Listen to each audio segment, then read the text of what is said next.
झांसी जिले के मोठ में चौपड़ा तालाब इन दिनों राजनीतिक अखाड़ा बना नजर आ रहा है। जहां सत्ता दल के विधायक ने चौपड़ा तालाब से अतिक्रमण को हटाकर वहां सौंदर्यीकरण करवाने की बात कही है, तो वहीं विपक्ष के नेता इस कार में विधायक पर मिट्टी के खनन का आरोप लगा रहे हैं।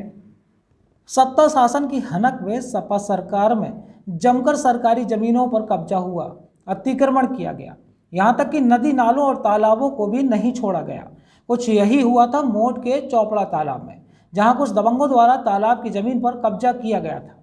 इसके बाद यहां अवैध तरीकों से मकानों और दुकानों का भी निर्माण हुआ, लेकिन जब सत्ता बदली तो भाजपा सरकार के गरोठा विधायक जवाहर राजपूत ने इस मुद्दे को उठाया और तालाब में हुए अतिक्रमण को हटाने के साथ उसे पुनर्जीवित करने की ठान ली।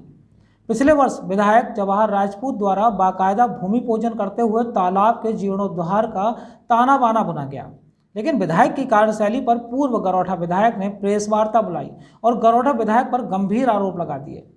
हालांकि कुछ समय काम रुका, लेकिन एक बार पुनः चौपड़ा तालाब पर निर्माण कार्य शुरू हो चुका है। लेकिन इस बार तो हद हो गई, क्योंकि इस बार विपक्षी नेता दीप नारायण सिंह यादव ने विधायक जवाहर राजपूत पर तालाब से मिट्टी निकालकर अवैध खनन करने का आरोप लगा दिया। हालांकि इस बारे में हमने दीप नारायण सिंह यादव से बात करने के लिए कई फोन लगाए, पर उन्होंने हमारे किसी भी सवाल का जवाब नहीं दिया। इसके बाद हमने गरोठा विधायक जवाहर राजपूत से बात की, तो उन्होंने बताया कि बीती सरकार में इतने अतिक्रमण हुए हैं कि भूमाफियाओं ने पौराणिक तालाबों को भी नहीं बख्शा। पहले तालाब जल संचयन का बड़ा माध्यम हुआ करते थे, लेकिन तालाबों की कमी से जल स्तर लगातार गिर रहा है। ऐसे में तालाब का निर्माण हो रहा है तो भूमाफियाओं को इस बात से परेशानी होगी ही। साथ ही उन्होंने यह भी कह दिया कि कुछ माह बाद चुनाव होने हैं, ऐसे में जनहित के मुद्दों को उनके द्वारा उठाया जा रहा है, जिससे विपक्ष में घबराहट है।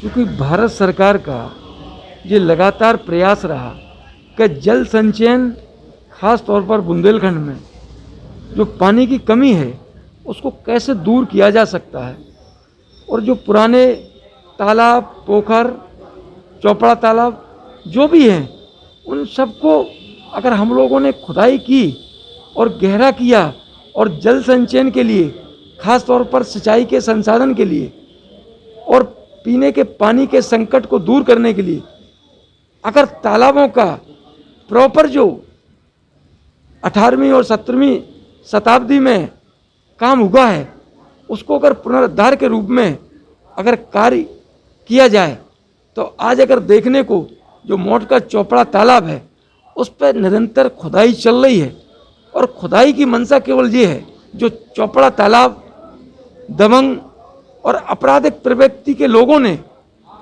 एक केवल अपने निजी स्वार्थ में एक कम्प्लेक्स बनाने, व्यवसायिक कम्प्लेक्स बनाने के लिए और अपनी पूंजी को एक बहुत बड़े रफ्तार में तेजी के साथ बढ़ाने के लिए जो मोठ नगर का एक वास्तव में सौंदर्यीकरण या तालाब का जो स्वरूप था उसको नष्ट कर दिया था, बिल्कुल मटिया मेट कर दिया था, और धरातल पर कहीं कोई तालाब दिखाई नहीं देता। आज आप मौके पर जाएंगे तो देखेंगे कि वास्तव में 17वीं और 18वीं शताब्दी का तालाब के जो स्वरूप चारों ओर पक्का बना हुआ दिखाई दे रहा है, और वास्तव में नगर पंचायत ऐसे लोगों के खिलाफ जिन्होंने उसको मिट्टी से पुरवा दिया, उनके खिलाफ FIR कराना चाहिए, ना कि वो जो कह रहे हैं कि तालाब का मिट्टी निकाली जा रही। अरे भाई, तालाब की मिट्टी नहीं निकालेंगे तो पुनरुद्धार कैसे होगा? तालाब आरोप सर ये है कि मिट्टी का खनन किया जा रहा है। मिट्टी का खनन का कोई सवाल ही नहीं उठता है, क्योंकि तालाब का पुनरुद्धार करना है। मेन मकसद है कि जल संचयन कैसे बीच शहर में हो, इसके लिए तालाब का पुनरुद्धार किया जा रहा है, और उसके लिए जन सहयोग और तमाम तरह की जनसेवी संस्थाएं लगी हुई है। और आज उसका स्वरूप आपको दिखाई देगा कि चारों ओर पक्का सीमेंटेड तालाब, और कम से कम गहरा तो हमें लगता है लोग बताते 40 फुट से भी गहरा है, और आज 25-30 फुट तो खुद चुका है। विधायक जवाहर राजपूत ने बताया कि जिस दिन से उन्होंने विधायक पद की शपथ ली थी, उसी दिन से तालाब के पुनरुद्धार की प्रक्रिया शुरू कर दी गई थी। न्यायिक प्रक्रिया में उन्हें 3.5 वर्ष का समय लग गया, तब जाकर वह तालाब को भूमाफियाओं से मुक्त करा पाए।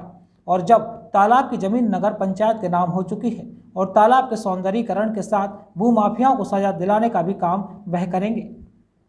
विधायक जी, आपने आपका एक आरोप यह भी था कि वहाँ पर अतिक्रमण हुआ है और आप कहते हैं कार्रवाई होनी चाहिए, तो उस कार्रवाई के लिए आपने क्या पहल की? बिल्कुल सच्चाई है। अपन लगातार प्रयास कर रहे, 3 साल, 3.5 साल, 4 साल हमें इसी में लग गए कि जो लोग दमंग टाइप के थे, उन्होंने किसी न किसी व्यक्ति के नाम उस जमीन को कूट रचित अपने न्यायालय में और नाम करा लिया व्यक्ति के नाम, और आज उस पर कम्प्लेक्स बनाने की उनका जो स्वप्न था वो चकनाचूर हो गया है, और वो वास्तव में इसके पीछे लगे हुए हैं। उनको अपन, उनकी मंशा अपन सफल नहीं होने देंगे, और अपना पूरा दृढ़ निश्चय है कि वहाँ जो तालाब था पुराना, प्राचीनतम 200-300 साल पुराना, वो प्राचीनतम तालाब जहाँ के तहाँ मौके पर दिखाई देगा, और वास्तव में जिन लोगों ने उस पर अतिक्रमण, चाहे दुकानें बनाई हो बंदे पे या और भी उस पर तालाब को पूरा, उनके खिलाफ कार्रवाई होगी।